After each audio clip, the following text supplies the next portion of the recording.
And therefore, let me introduce this concept, a quite fundamental concept. I've called it overforce. You can find it illustrated in the last diagrams of the book.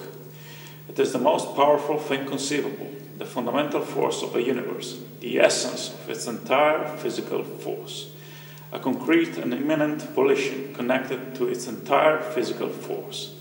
The universe itself is driven by this metaphysical force inasmuch as it is an evolutionary universe and a oneness.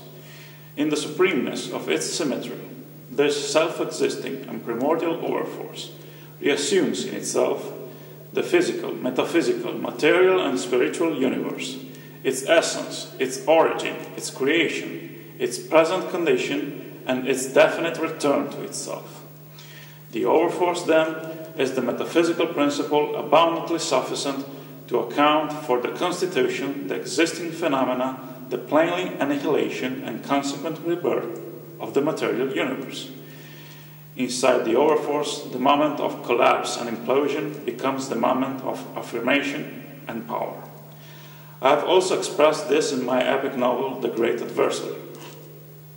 You can see the light here is the same force, although here the overforce is in connection with the literary theme of the double, of the shadow self, which I elevated on a heroic and metaphysical plane.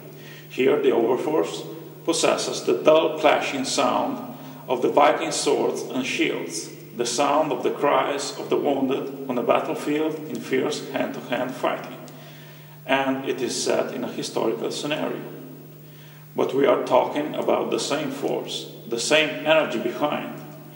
I am currently writing my second novel, a story that will again reveal this force. So the introduction of the overforce is the conclusion of the book.